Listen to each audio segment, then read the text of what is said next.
Okay, next we'll move on to the next session, which is the country highlights, energy policy and regulation. And now we would like to introduce to you our session chair. Yes, thank you. Dr. Purvanat Chunhaplan is our executive who has been leading the office in terms of changing and transformation. Some of his work is on liberalization of gas sector. It's a long work, and there will be another transformation that he is doing as well. So, Dr. Purvanat got his PhD from Germany, and got his master degree from Australia, and before that he got his bachelor degree from Thailand. He can speak many languages, but today he will speak English. Dr. Purvanat, please.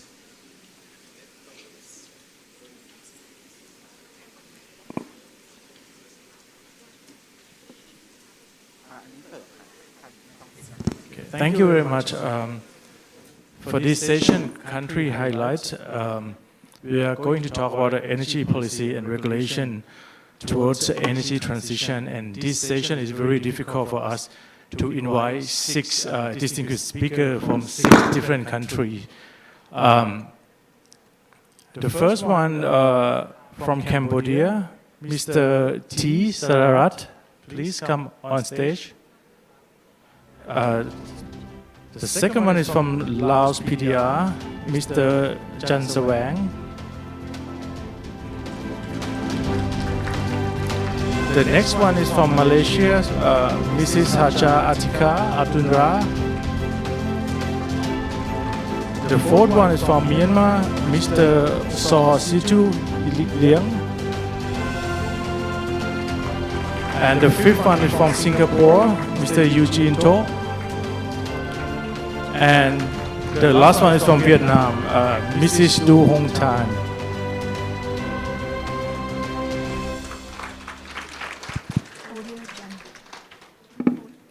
So these 6 speakers today will talk about the country highlight, and we will start from the first country, Cambodia. Will be presented by Mr. T. Sararat.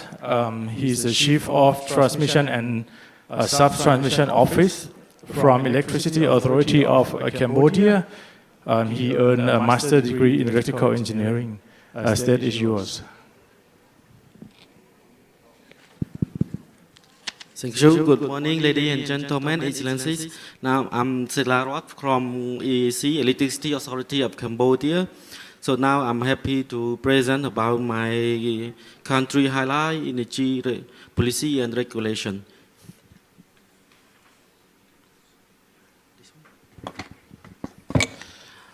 Yes, we go to the first agenda. Current capacity and energy capacity. In Cambodia, we have domestic and import power from other countries like Vietnam, Thai, and Laos. And in our domestic, we have non-renewable energy such as coal and fuel oil.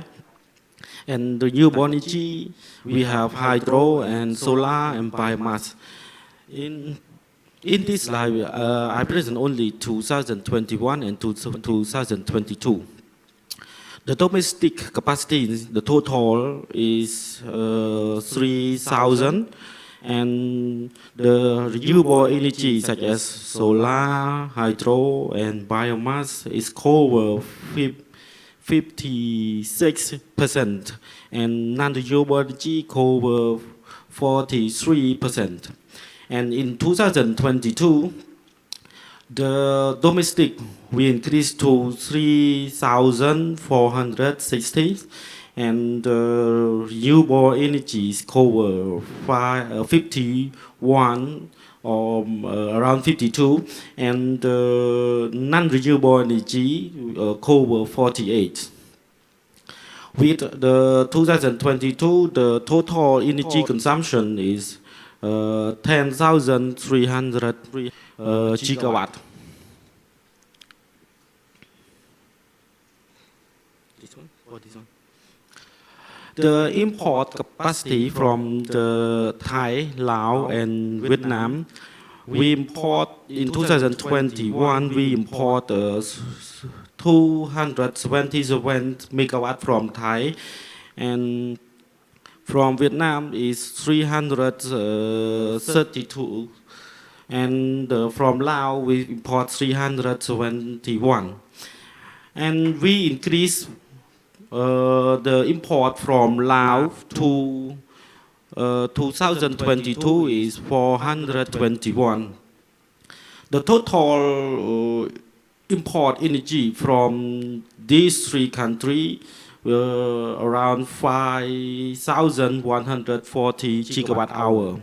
So in 2022, the domestic cover around 66%, and the import power from these three countries around 33%. Toward the resilience and sustainability, in 2020, Cambodia updated national determined contribution, and DC have committed to reduce up to 4% emission from the energy sector by 2030.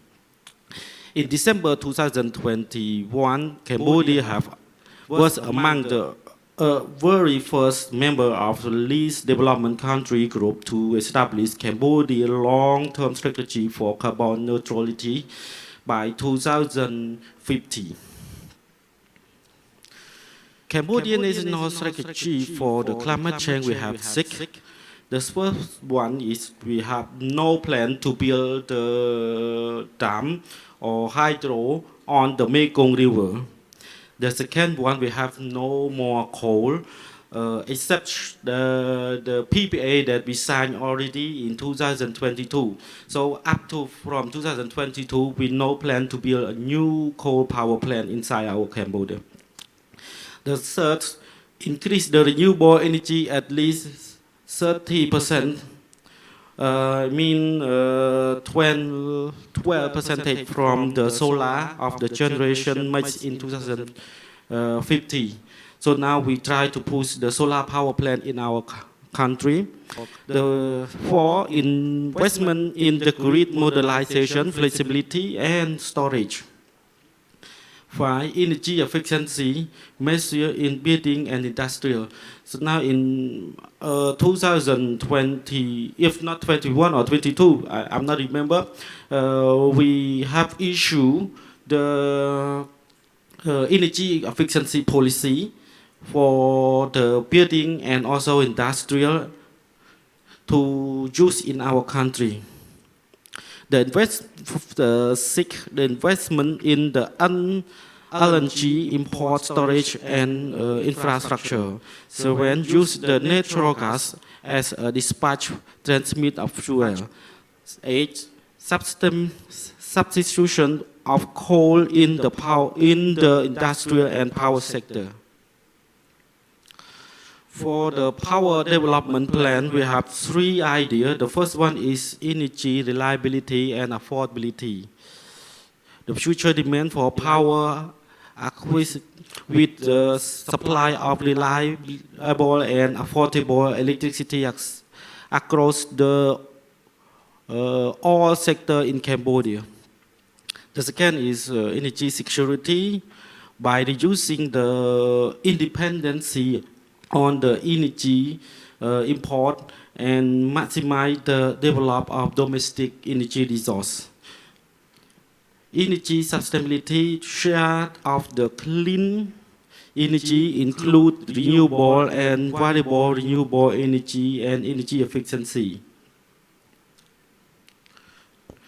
In power development plan, it showed that in 2021, solar is very small, the yellow one, and after that in 2040 we try to increase solar dramatically, and we also expected that we can reduce energy from the EE, energy efficiency.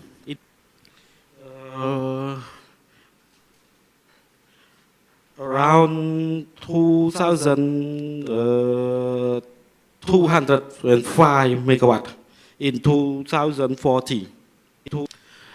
In 2030, RE will be cover 56% and VRE will be cover 50%. In 2040, the RE will cover 63 and the VRE will cover 41%. Yeah. For Power Development Plan 2022 to 2024, the generation made before 2030, coal could be domestic in the energy generation mix.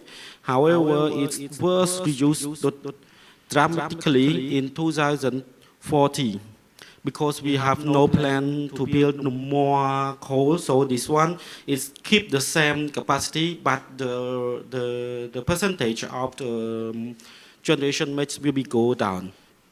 Solar PV would increase from 4% to 14% in 2030 and 2040. EE would also play a crucial role in minimizing the consumption per capita. We hope that EE will be with the EE policy, we hope we will reduce the power in 2040 will be 17% of the consumption per capita. We have planned to build generation from capacity from BESS battery storage. In 2040, we plan 1,640, and we increased dramatically from 2037 to 2040. For the national energy efficiency policy, we have divided into the sector such as industrial, residential, commercial, and transportation. For the industrial, it should be around reduce and sell around 8,000.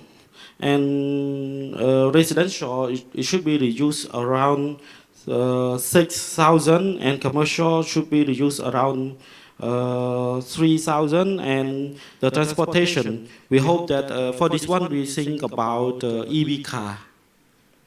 We hope we reduce around 1,000 or 2,000.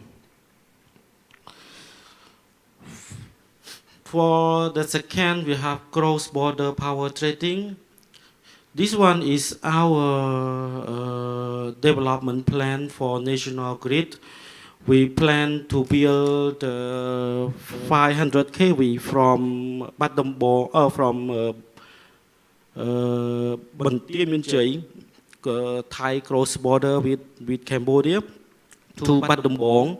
This one is 500 kV, and another one we plan to build from Laos border to the Phnom Penh with 500 kV also. And this one is the total of our infrastructure in Cambodia for 115 kV and 230 kV and 500 kV. We have 3,953 with 60 substations supplied direct to the 25 city and province through Cambodia. This one is the connection point from neighboring countries such as Thai, Laos, and Vietnam. With Thailand, we have one connection that we use already, 115 kV from Bantia Mianchai to Battambong to Siem Reap. And another we have 8.22 kV, the 22 kV. And with Lao we have 2 point with 22 kV and 115 kV, 1 point and 500 kV, but we use only 230 kV. And with Vietnam, we have high voltage level to 130 kV, 1.1 connection, and we have a lot around 18 point with 35 kV and 22 kV connection with Vietnam. For key challenging, the first one is policy and institution. NEEP have just recently adopted, and also ET roadmap is at the beginning stage. And another one is planning. We consider with the capacity of planning institution is still limited, and another one is energy efficiency. Under defined government framework, institutional mandate, role and mechanism, technical regulation and guideline to encourage investment. For EV car roadmap is still being developing. This one is developed by it lead by the Ministry of Transportation, and have the Ministry of Mine Energy, Energy Regulator, and also in the group that developed this roadmap. Existing private sector ecosystem, insufficient infrastructure, and for financing high upfront costs and risk, lack of mitigation, instrument, access to affordable finance, public, private, financial mechanism. This one is related to public-private partnership. Awareness is less awareness among energy users. So lack of educational and technical training program for building capacity. This one is related to demand size management. Thank you for your attention. So thank you, Mr. Serarat. So according to the COP26, Cambodia start to rethink, and there will be no large hydro and coal power plant anymore, and we'll be promoting the solar PV. So next speaker, we will move to Laos PDR, presented by the Dr. Chan Sawang Bunnong. He got a PhD from Kunming Technology, and now he's been working as a Director General of Department of Energy Policy and Planning. Please. Thank you for introducing me to floor. Good afternoon, ladies and gentlemen. I will shortly present about power development in Lao PDR. My contents is one is a power generation source development, and second one is a transmission system development. So power development, we start from 1970. At that time, the first project is a hydropower Nam Ngim. Mainly, the beginning we import electricity from Thailand to build that project. After that, we export that power to Thailand. And nowadays, the growing of our power resource development average about 17% per year. And the main investor for the power resource is a state-owned company, and another thing is a state-owned company joint venture with the private sector. We call IPP projects. Before 2012, almost hydropower 100% developed in Laos. Up to 2015, the first thermal power plant developed in Hong Sa, Lignai. that project almost export to Thailand. Right now we have 96 projects, total capacity 11,700 megawatt, with hydropower almost over 80%, and we have 3 projects of thermal power plant, and we have 8 small solar farm, and biomass from sugarcane 4 projects. So the maximum generation is nearly 60,000 gigawatt hours a year. For the transmission development, we have a quite separate domestic grid and export grid. The export grid mainly is from IPP, indicated from project to the system of power purchaser. But for the domestic, just used for the power exchange with Thailand, some portion. So we have divide our system into the 4 parts. We call a Northern Park and Vientiane Capital, and Central Park and Southern Park. For the domestic grid, the maximum voltage up to 230 kilovolt. We have about 1,000 kilometer line and 115 kilovolt, and another medium voltage 22 kilovolt. But for the interconnection, we have mainly is connect with Thailand 11 point.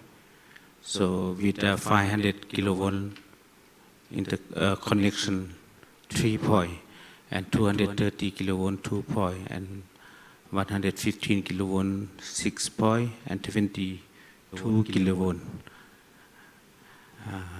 with PEA to import to the neighbor, to near the border district. And we have also connect with Vietnam, totally 9 point, with 230 kilovolt 2 point, and 35 kilovolt 7 point.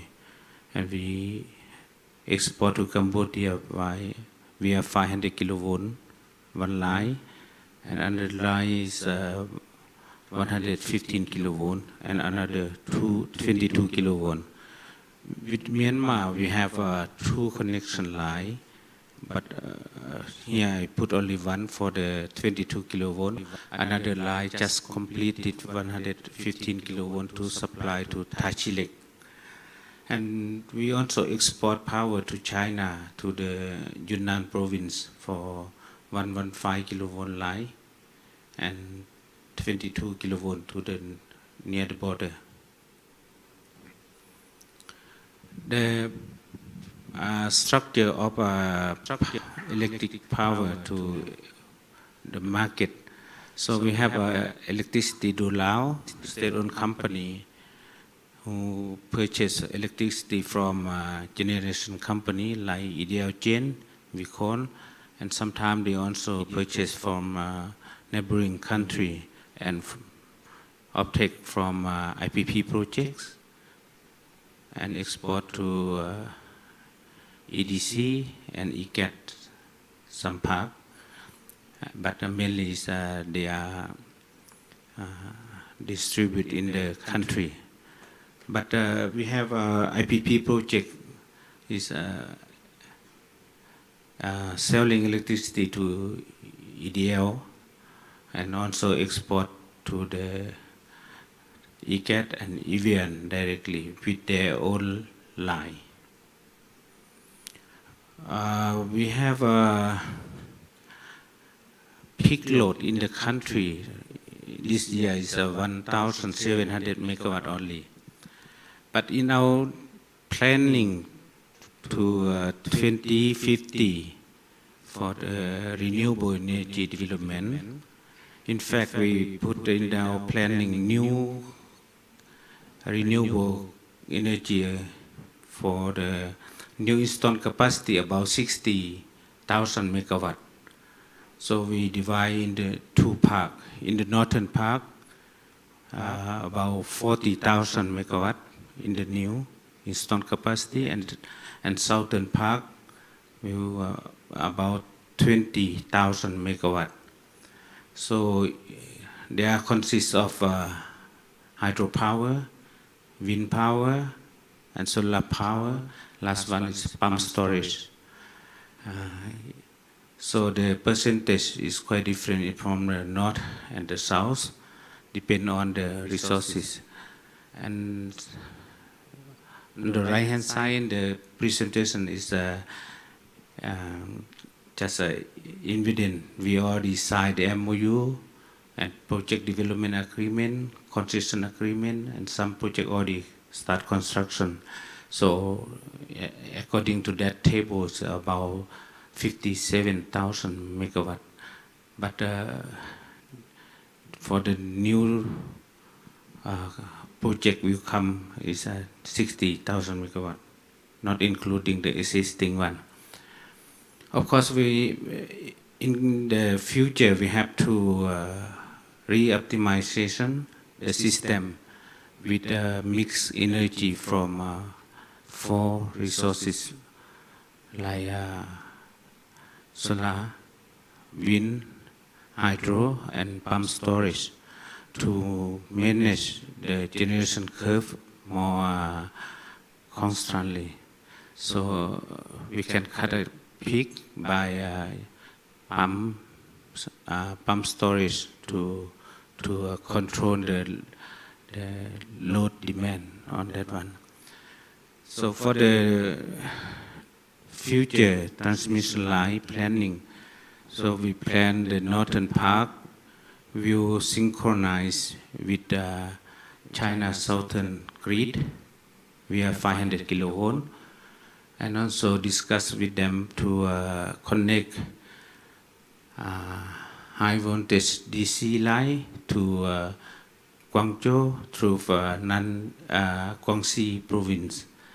That line they need about 20,000 megawatt to supply to Guangzhou, and because of limited of synchronized problem, when we synchronize with China, so with other country like Vietnam, we have to put a back-to-back converter. And for the southern part, we also plan to export to Singapore by submarine cable through Cambodia. So that one will be HVDC, and we will synchronize with Thailand and Cambodia, but with Vietnam side will be back to back again to that one. But thank you. I already completed my presentation. So thank you, Dr. Chan Suwang. As a battery of ASEAN, Laos will play an important role in supplying the green energy. Now we move to the next country. Malaysia will be presented by Ms. Haja Atika, Assistant Director of Energy Commission. She earned a bachelor degree in power engineering from University of Ternate, and she get involved in a very important project. For example, the net energy metering scheme and the large-scale solar program. And please. Thank you for the introduction. Good day, everyone. I'm Haja Atika Abdul Rais from the Energy Commission of Malaysia. First of all, I would like to take this opportunity to express my gratitude to the Office of Energy Regulatory Commission in Thailand for organizing this ERC Forum 2023. It's a great honor for Malaysia to be part of this forum to share our journey in embarking renewable energy. Without further ado, please allow me to share with the forum members on Malaysia's energy regulators' outlook and policy towards energy transition. So for my presentation today, I will highlight the roles and functions of Energy Commission, overview of Malaysia's power sector, the 12 Malaysia Plan from 2021 until 2025 and NG policies, transition towards decarbonizing power sector and also carbon neutral by 2050. Ladies and gentlemen, before I proceed in details, let me introduce the NG Commission. It is a commission, is a statutory body established under the NG Commission Act 2001, which is responsible for regulating the energy sector, specifically the electricity supply and pipe gas supply industries in Peninsular Malaysia and Sabah. The roles of Energy Commission are divided into three main roles, namely economic regulation, technical regulation, and also safety regulation. To relate with today's agenda, Energy Commission is also entrusted to promote the use of renewable energy and the conservation of non-renewable energy.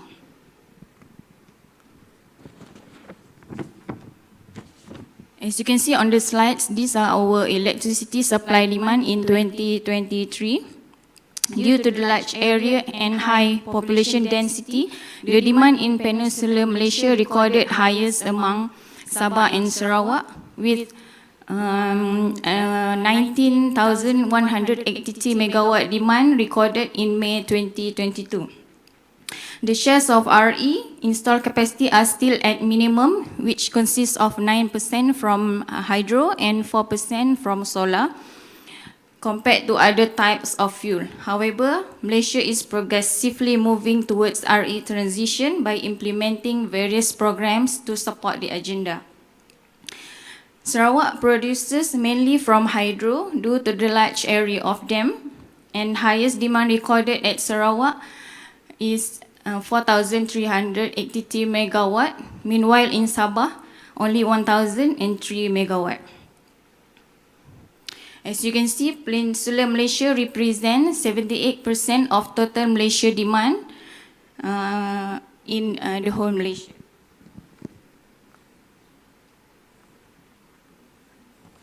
Next, I would like to share with respected forum attendees on the 12 Malaysia plans for year 2021 until 2025, and some interesting statement captured from the plan includes Malaysia to become carbon neutral as early as 2050. A comprehensive national energy policy will be introduced to provide long-term strategic direction to support national aspiration of carbon neutrality. Renewable energy to account for 31% of Malaysia's total energy capacity by 2025, and a commitment by Malaysia to cease construction of new coal-fired power plant. Therefore, a national energy policy from year 2023 until 2040 has been introduced to improve economic resilience and ensure energy recovery while achieving equality and universal access, as well as ensuring environmental sustainability. Energy includes energy-based hydrocarbons and also renewable resources. As you can see, the energy policies in Malaysia has been introduced since 1975 to focus on ensuring adequate, secure and cost-effective energy supply while minimizing negative impact to the environment. This year, our Ministry of Natural Resources, Environment and Climate Change, or NRECC, with combined effort with the International Renewable Energy Agency, IRENA, has crafted Malaysia's future pathway towards a lower carbon energy system, namely Malaysia Energy Transition Outlook, or METO. The METO way forward for energy transition and RE has been divided into three following steps. First, to improve the existing policy and regulatory framework of electricity supply in order to be in line with current needs for green energy and future needs of high electricity demand. Second, to map out a bolder and more aspirational energy transition plan, especially for the power sector, to ensure that the country can benefit from the new economic opportunities which have risen from the shift towards a sustainable energy system. Third, to organize a utility-led international energy transition conference as an avenue for strategic discourse and transformative policies, regulations, and financial incentive to advance the energy transition and to stimulate local and regional markets for energy transition. As an update, the conference is happening today until tomorrow with three main focus areas, which are the power, transport, and cities, with digitalization as an enabler in accelerating the energy transition.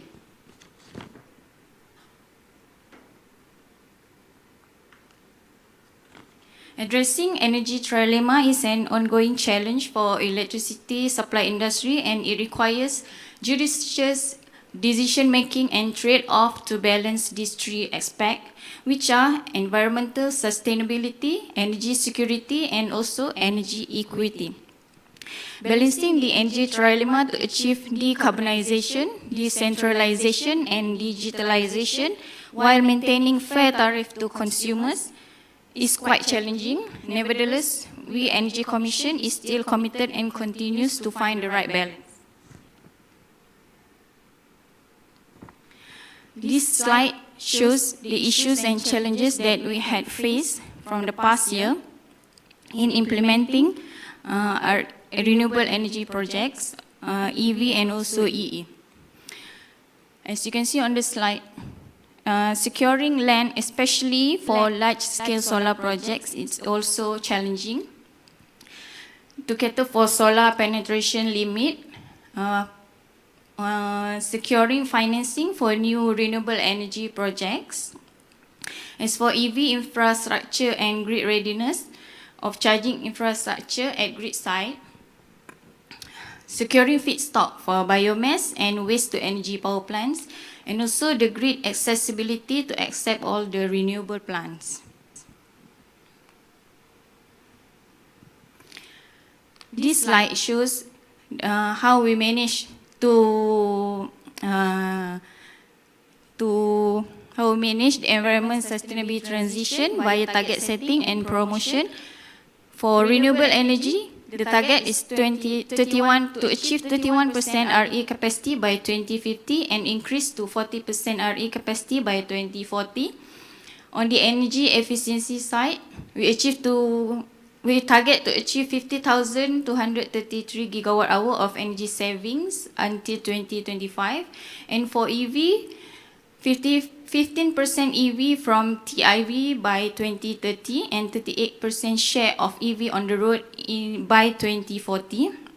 And this the most important thing, on the emission intensity by GDP target to achieve 45% reduction by 2030 and 60% reduction by 2035. These are the past and current initiatives taken by Malaysia to increase RE installed capacity to achieve the target. As you can see on the slide, since 2011, Malaysia has introduced feed-in tariff program to promote the use of RE resources in power sector, which, as you all know, FIT allows developers to sell energy to grid at premium rate for a fixed period of time. Moving forward, new enhanced dispatch arrangement or NEDA allows developers to export the RE energy to grid through single buyer market. In 2016, large-scale solar or LSS program has been started in Malaysia since 2016 and is implemented through competitive bidding mechanism. To date, Energy Commission has conducted 4 bidding cycles with total capacity of 2,457 megawatt being awarded. Other than that, the government also encouraged utilization of rooftop through net energy metering program and also self-consumption. For NEM, the government has approved up to 1,000 megawatt quota. And for self-consumption, there's no quota on that. Customers can install solar PV for own consumption without exporting to the grid. Realizing the importance of REC from targeted customers, the government has introduced green electricity tariff in 2021 to enable customers to reduce their carbon footprint in electricity consumption. Recently, a new program named Corporate Green Power Program, or CGPP, has been launched by the government, which use virtual power purchase agreement mechanism, and the initial quota offered was 800 megawatt.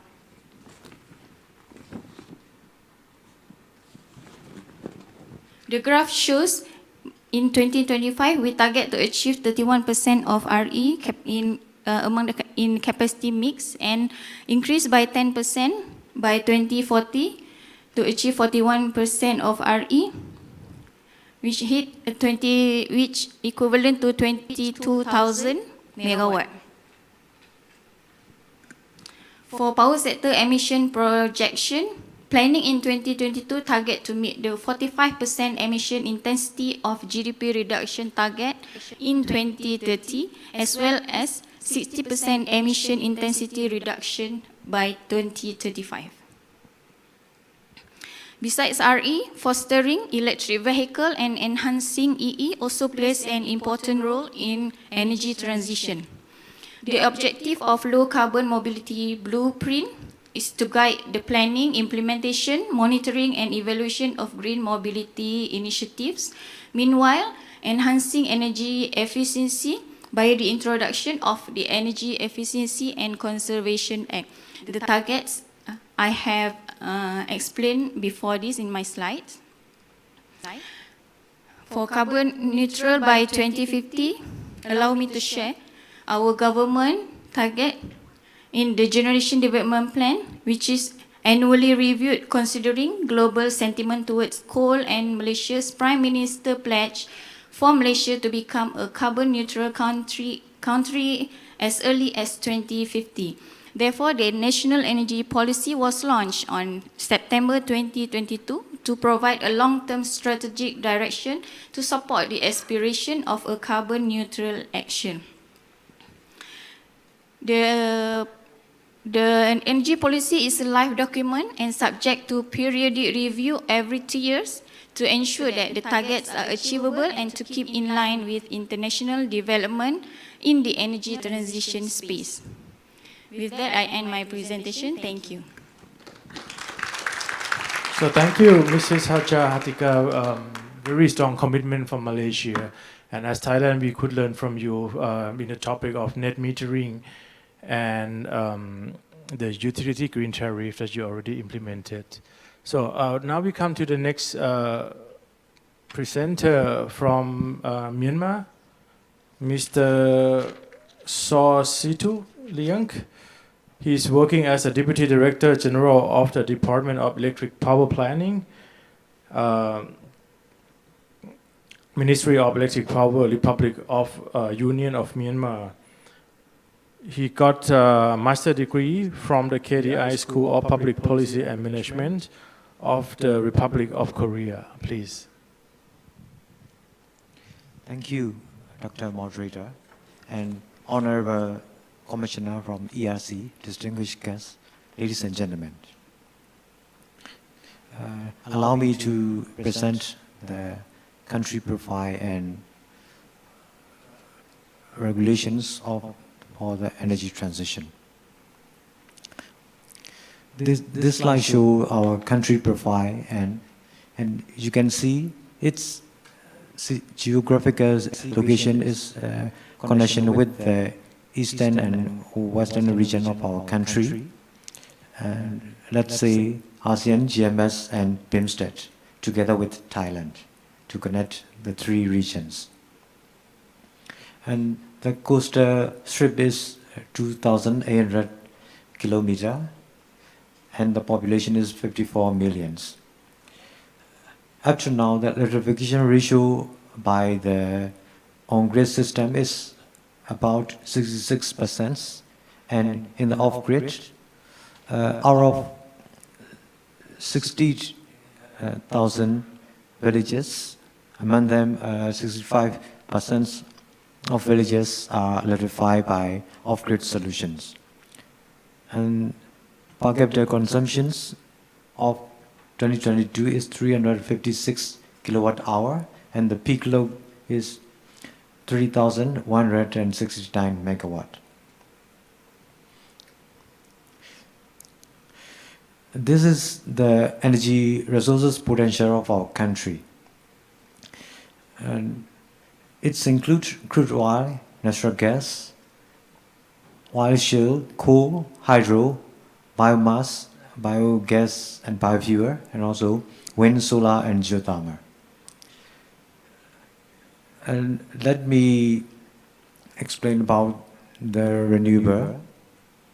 For hydropower, the total potential is about 100,000 megawatt, and among them 49,000 megawatt is can identify for the feasible resources. For the biomass, it's about 52.5% of total land area covered with the forest. For the wind, 365 terawatt hour per year, and for solar power, 51,000 terawatt hour per year. For geothermal, it's not so visible. The temperature from 26 to 65 degrees Celsius in 43 locations. This map shows the renewable potentials of our country. The left one is hydro potential, and the middle one is solar, and the right one is the wind potential of our country. Our Ministry of Electric Power is established on 1997, and after the establishment of our ministry, the energy demand of our country is dramatically increased, and according to this increment of power demand, our generation, transmission and distribution sector need to invest in a huge investment by our government. So at that moment, our previous government, headed by the Vice President, National Energy Management Committee, is formulated the 9 national energy sector policies. The first one is the long-term comprehensive energy development plan, and including with the minimum impact on natural environment and social environment. And the second one is to promote private sector participation to privatize energy organization in line with the state economic reform policy. And the third one is to compile systematic statistics on domestic demand and supply. And the fourth one is to implement programs for the local population could proportionally enjoy the benefits of energy reserve discovered in the area. For the fifth one is to implement the programs on a wider scale, utilization of renewable energy resources. And the next one is to promote energy efficiency and energy conservation.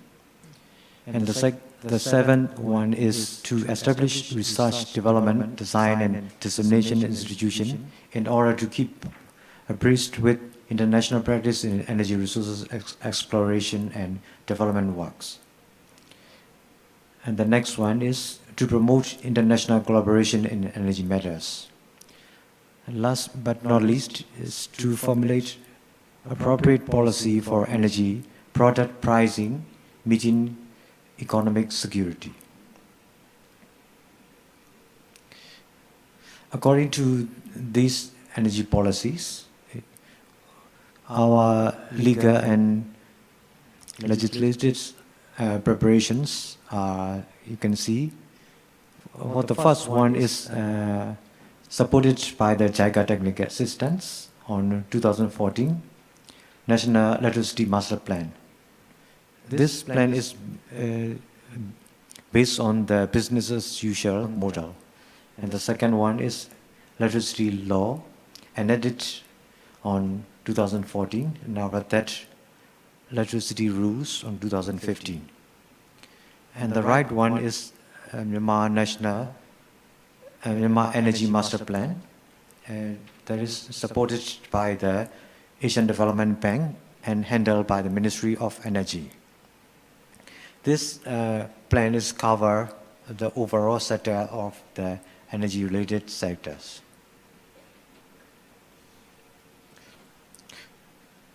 And the left one is also National Energy Management Committee submitted the policy in 2014.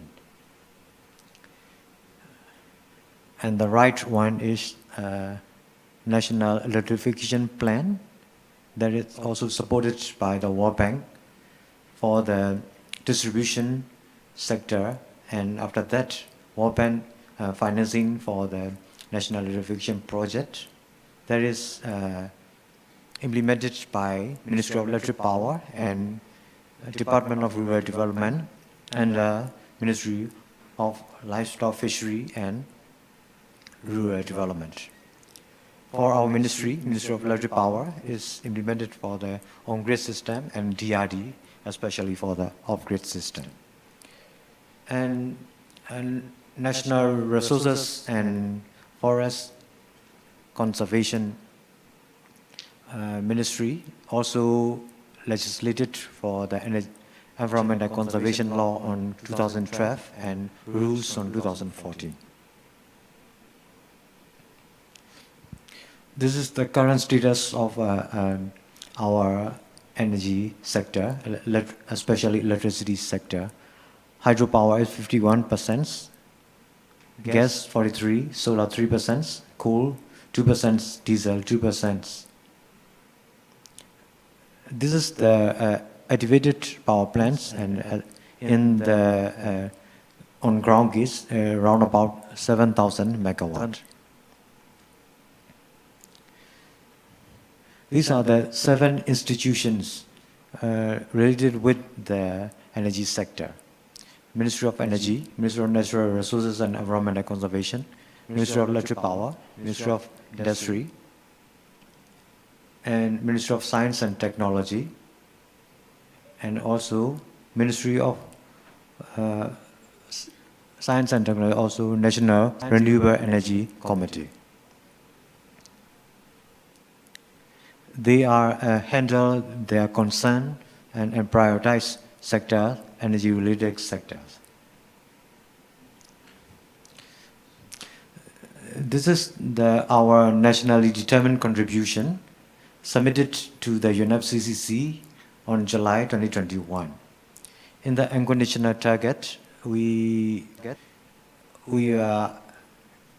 plan 11% of VRE, excluding hydro, and if in the conditional target, 17% of VRE. No.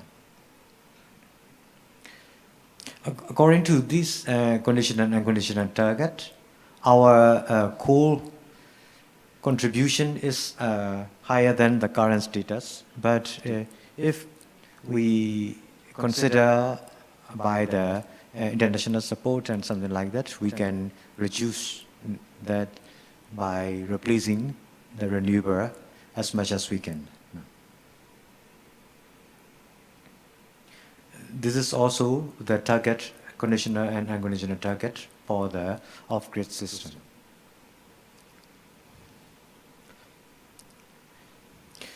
For the existing renewable power plants, in hydropower 29 numbers and solar 6 number, 180 megawatt, total 3,400 megawatts. For the planned projects, it's hydropower 42 numbers and 40,000 megawatt. Wind power is 1,860 megawatts, and solar power projects 1,290 megawatts. Ongoing renewable projects are hydropower projects 8 numbers and solar power projects 6 number, total 1,700 megawatts. For the alternative solution and grid interconnection for the renewable integration in the grid system is another interconnection project from Lao PDR. One project is under feasibility study stage from 300 to 600 megawatt. We are expected to receive the power from Lao PDR from 2025 or 26. This is the final energy demand by sector up to 2035. And the right one is by type.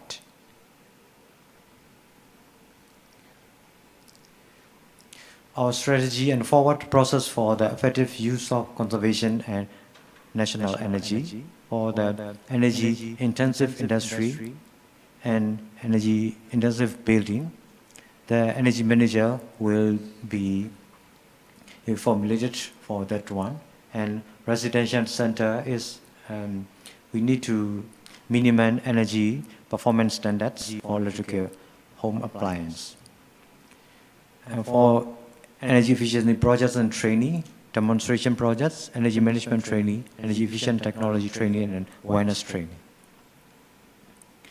This is also for replacing of the internal combustion engine by EV, and it's the government also initiated for the integration of EV by exemption from import duties and free road and bridge tax, encouraging emergence of charging stations.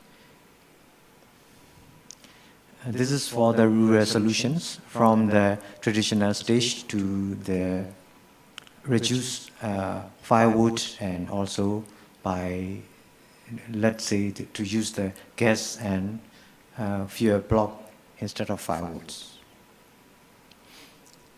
For the challenges for the energy transition of our country is great pressure to fulfill high rise in electricity demand, advanced technology for low carbon emission, and balancing between growth and energy consumption, also dependence upon the investment, harmonization of institutional procedure and priorities, and human capital, and also limited budgets and lack of advanced technology.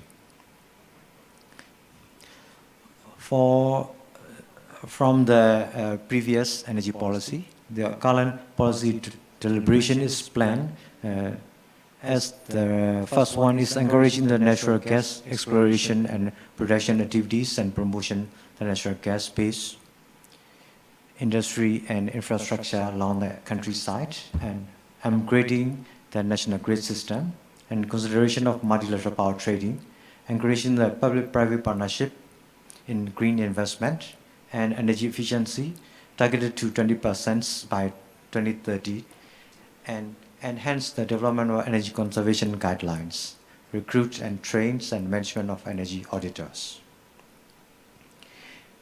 In conclusion, we have many challenges and difficulties to go to the energy transition.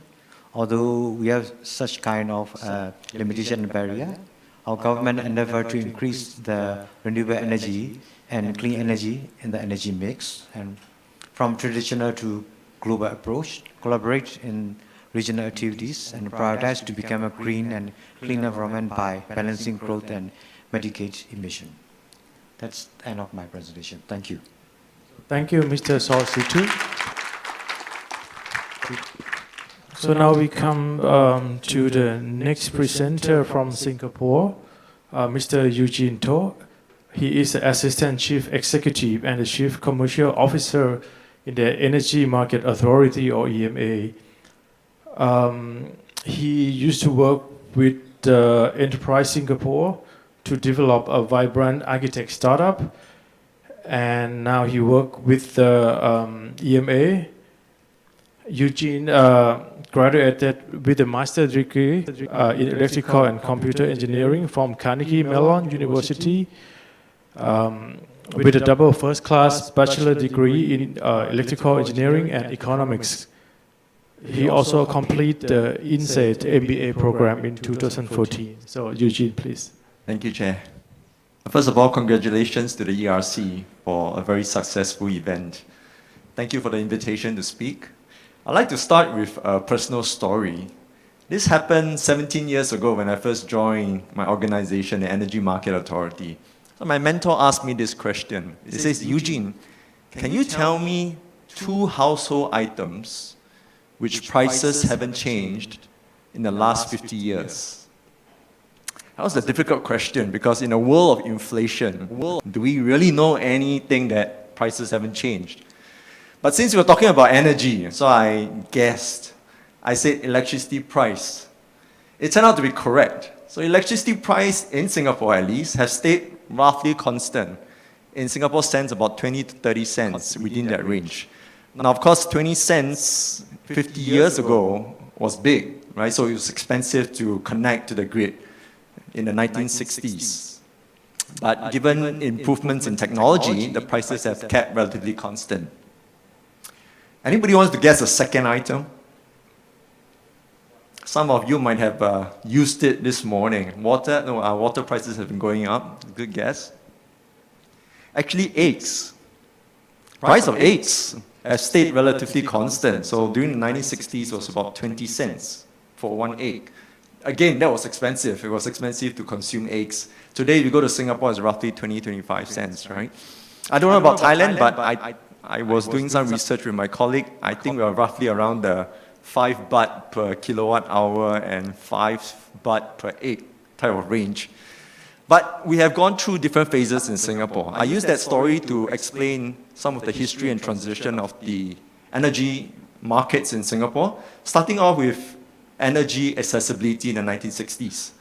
And once we solved that problems in the 70s and 80s, we went to electricity reliability because it was about ensuring economic development by making sure our consumers, particularly the industrial customers, have a reliable source of energy.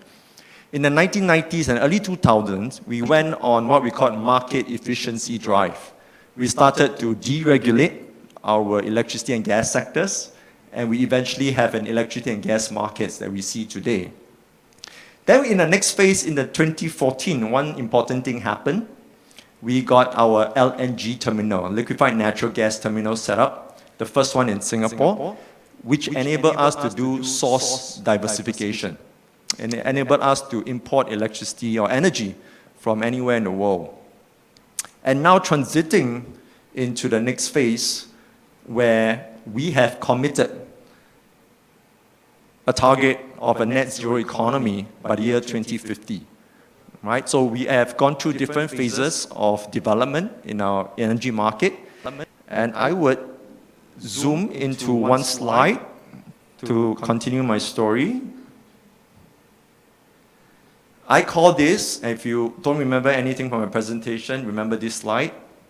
4 generation switches, 1 smart grid, and many empowered consumers. Right? So 4 generation switches, 1 smart grid, and many empowered consumers. I start off with the generation side. This is what we envisage between now and 2050. We expect 4 things to happen. 1, natural gas will continue to be our transition fuel. Today, the energy or electricity mix in Singapore consists about 95% gas-fired plants. Now, we think that this will continue to be a transition as we do some of the other low-carbon alternatives. But we are encouraging different measures within that particular space. For example, encouraging higher efficiency combined cycle gas turbines. So in the last 1 year, we saw there are new investments in the H-class CCGT technology, which is a step up from the typical F-class that we see around the world. The second switch is solar. So if you go to Singapore, it's quite hot and it's quite sunny. That is the only renewable source that we think is viable at this point of time. We have a target of a 1.5 gigawatt peak of solar installations by 2025. By capacity, it looks pretty large compared to an energy demand of about 8,000 megawatts in Singapore right now. But in terms of energy, it's quite low because of the conversion factor, right? So 1.5 gig of solar would translate to about 3%. So even if we do put a lot of solar panels across our lands and on our buildings, it will still only take up a very small amount of our energy mix. So I go to the third switch, which is regional power grids. Right? We know that we have talked about this in the earlier parts of today's sessions. There are a lot of potential within the ASEAN region in terms of different renewable energy sources. And one question we got to ask ourselves is whether we can harness that better by connecting our grids. Right? We always have the ASEAN power grid as the vision. The sustainability goals that we all have now is one chance for us to come together to work on this. So we are working with different countries to see how we can connect our grid systems on a win-win basis so that we can also make sure that our sustainability targets across the different countries are met. And then finally, we have low carbon alternatives. And here is a game changer. We are keeping it as a white space. Hydrogen would be one example which could fall into this plan. Based on the studies we had done, there's potential to meet 50% of our electricity needs using hydrogen by 2050 if the right conditions prevail, including technology improvements. Next, I move to what I call one smart grid, because we recognize that as we do the energy transition, the grid needs to be enhanced and kept up. Right? For example, we have targets for our electric vehicles. By 2030, we have new mandates for new car registrations to be on cleaner fuels, including EVs. Right? So that means that the grid got to be dynamic, it's got to be responsive. So whether we can use smart metering technologies and related smart grid technologies to be able to make sure our grids can accommodate different type of technologies as they enter our system. And finally, I want to talk about demand. I think as we see some of these new sources coming in, the consumers will also have to do their part. And I would describe it as empowering our consumers to be able to handle the different technologies and business models they want. So for example, decentralization of our generation will be one example, where you have solar panels on the consumer's premises and they need to sell back to the grid. So that requires a change in your grid configurations. It's also about demand management and demand response, allowing consumers to be able to respond efficiently to market signals and to supply conditions so that you have an efficient response by the consumers. Right? So as a whole, we need to relook at the entire value chain, both generation down to the grid, and then finally to the demand side. I would like to summarize what I have just described. So friends and colleagues, Singapore is committed to move towards a net zero economy. But to do that, different things need to happen. And I think there are a few requirements. Firstly, it requires a holistic transformation of the energy value chain, whether it's supply, the grid, or the end consumers. Second, it requires a collaborative effort among the ASEAN community so that we can harness the potential of the renewable sources that we see around this region. And thirdly, it's about bringing together the right policy, the right technology, and the right business models to work hand in hand. Right? So it's like a triangle that needs to be in tandem for these outcomes to be achieved. And I think this is the value of having such a forum where we bring stakeholders together, whether it's at the domestic or international level, so that we can discuss these issues openly. And hopefully we get towards a 2050 cleaner world. And maybe as a bonus, the price levels for the next 50 years will be like the price levels in the last 50 years. Thank you. So thank you, Eugene. So I hope that Singapore can keep electricity tariff at the price at 20 to 30 cents, except last year. Okay, now we come to the next speaker.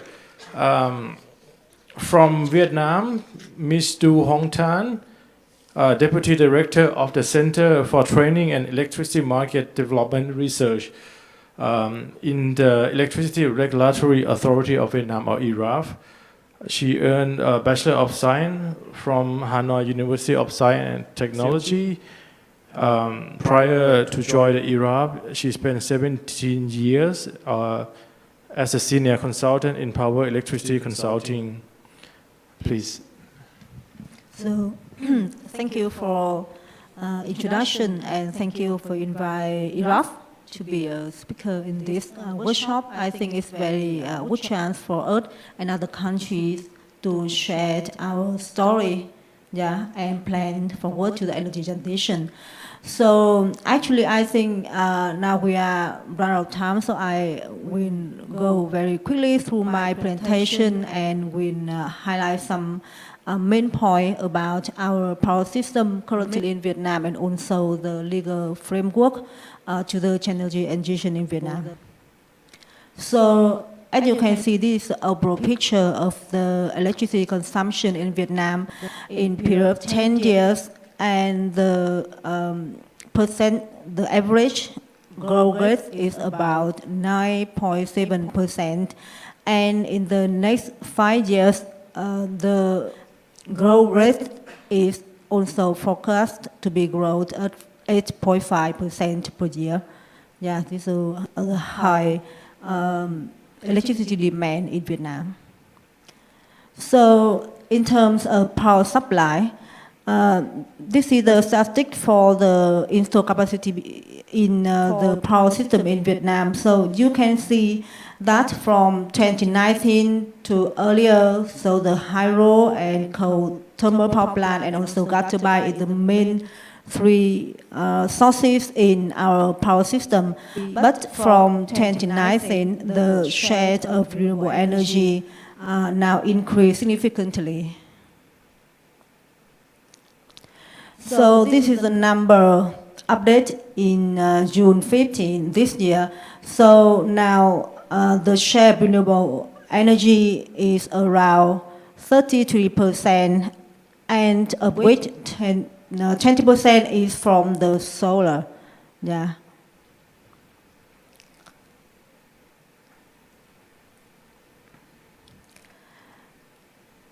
So actually we have a 33% of installed capacity of renewable energy, but we only, for the electricity production, only 10% come from the type of power sources due to limit of transmission from the north to south in Vietnam, and also the other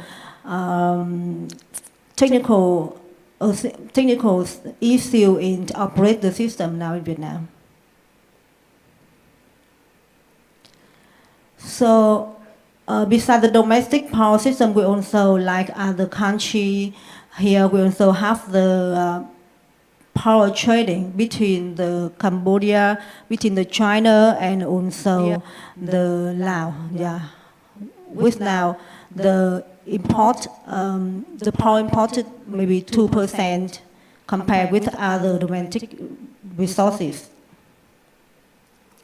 So you can see in the slide that how the renewable energy, the wind and the solar in Vietnam developed due to the support from the incentive mechanism like feed-in tariff. So we have a very successful feed-in tariff mechanism that in a very short time, as you can see in the slide, we can have a lot of solar power plant come to the power system. Only more than 1.5 years for the 12 gigawatt of solar come into the power system. And also this is more detail about the install capacity building for the wind, solar, rooftop PV, or small hydro, and also biomass in our share install capacity building right now. So I will spend a little bit talking about our power market in Vietnam. So in roadmap, we built a 3-phase of a competitive power market in Vietnam, and right now we are standing at the level 2 when the Vietnam wholesale electricity market is officially put into the operation in 2019. But actually, from now we are only half the nearly 39% of the installed capacity of the power plant directly trading in the wholesale electricity market. So we have a lot of share install capacity of the power plant. For example, BOT project and also the new renewable energy project is directly participate in our power market.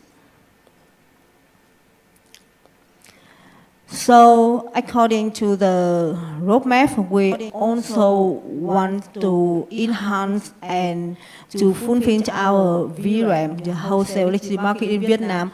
For example, now we are, for settlement, we are due the exports, but in the long term, we also want to shift to the ex-ante for the settlement and also reduce the dispatch interval, or maybe use a local marginal price for the wholesale electricity market. It is some criteria that we are now thinking about. Also move another type of power plant, for example, BOT, and another renewable energy go to the market.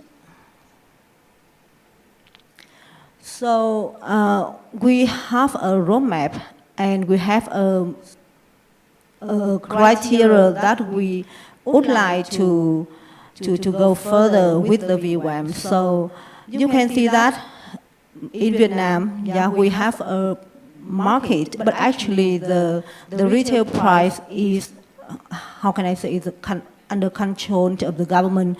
So we are now thinking about how to adjust the retail price so it can fully reflect the cost of the generation phase.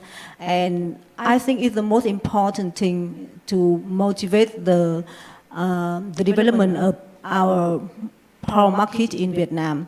Yeah, so we also see some challenges like, as you said before, the demand, the electricity demand in Vietnam is still high, and right now the percentage of the power plant directly participate in the wholesale electricity market is still low, and we have a lot of things to do to restructure our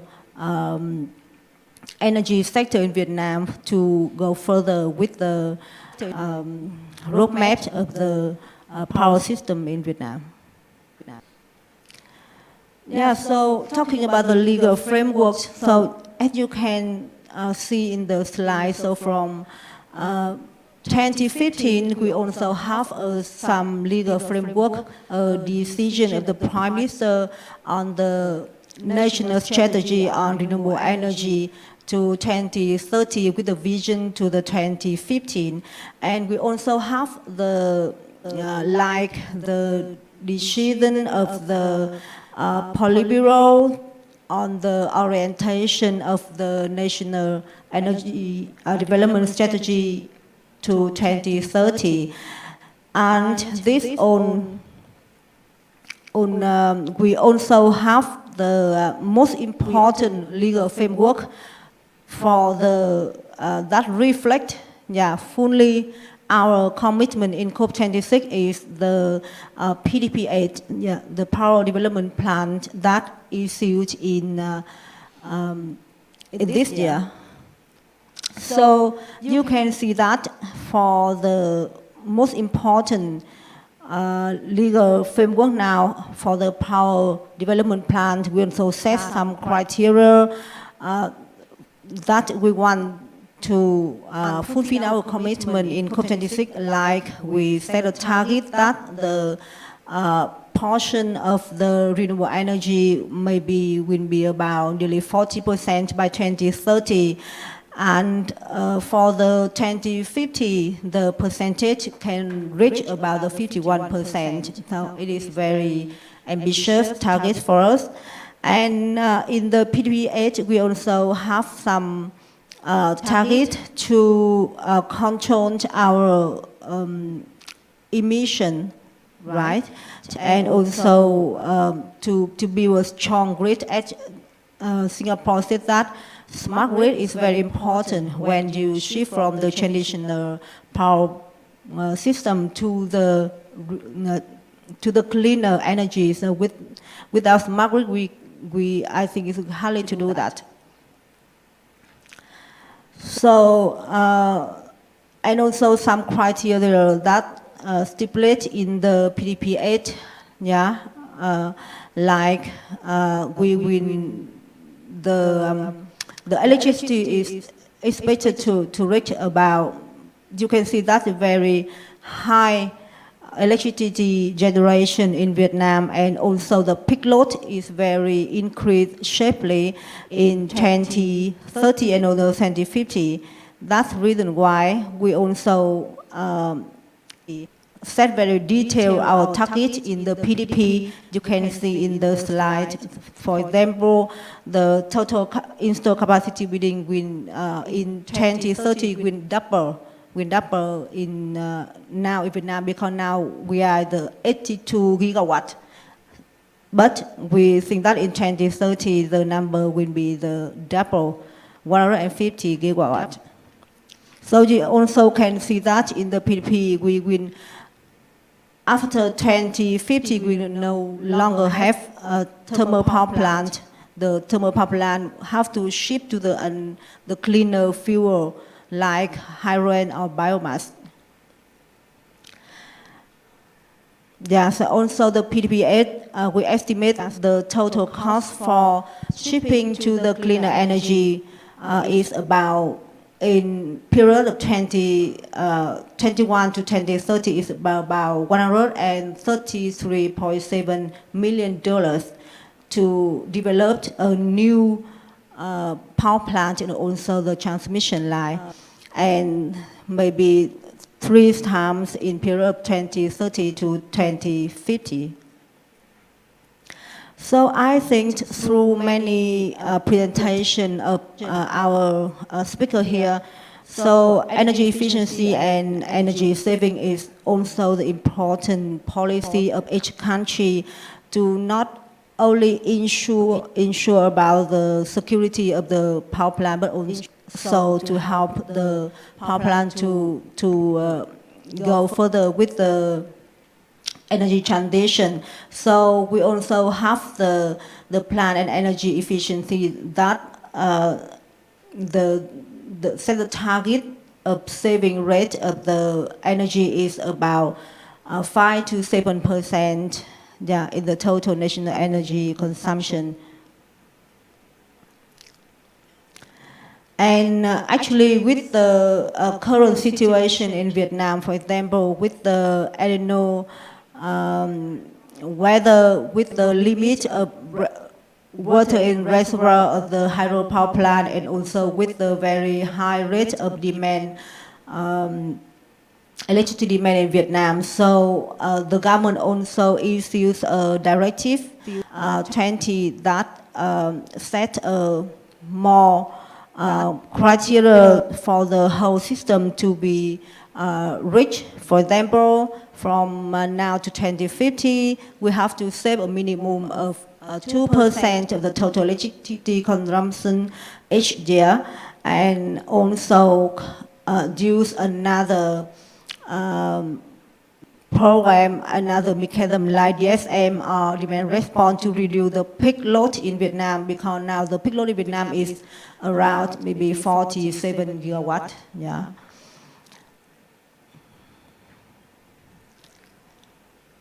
And forward to the energy transition, we also see some challenges that I think now all the country here are facing with, that we want to forward to the cleaner energy, but still have to ensure the security of the power plant.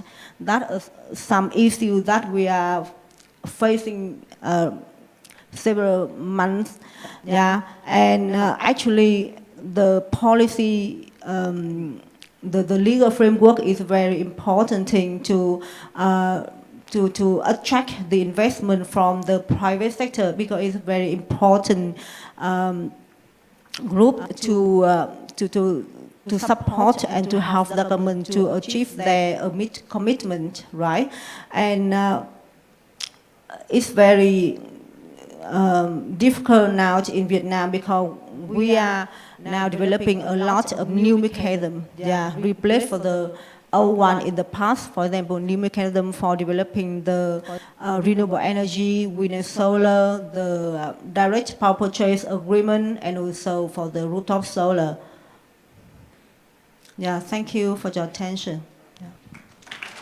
So thank you, Mr. Hong Tan. So we all learned from our distinguished speaker that the ASEAN member already consider the energy transition and put into the power development plan, at least, which focusing on the renewable energy, energy efficiency and electric vehicle. So last but not least, you can see that you get all the insightful information from 6 countries, and you don't need to travel to get such information in 6 countries. So next time, come to join us at ERC Forum. So thank you very much, and give big applause to our speaker.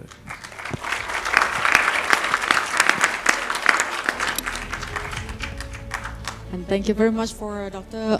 Punat as well. And we also have a special souvenir that we would like to give to our guest speaker.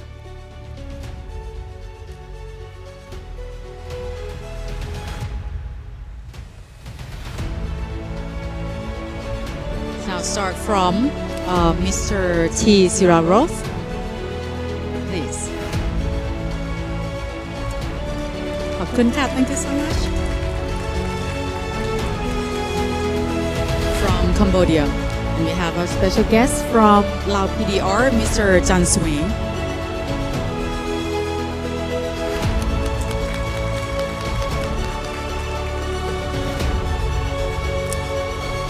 And speaker from Malaysia, Mrs. Hajar Atika Abdul Rais. Thank you very much. And Mr. So Situ Hliang from Myanmar.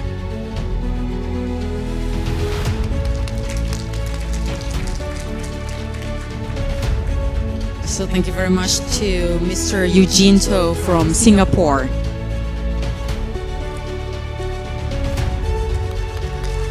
Excellent. Last but not least, Miss Du Hong Tan from Vietnam.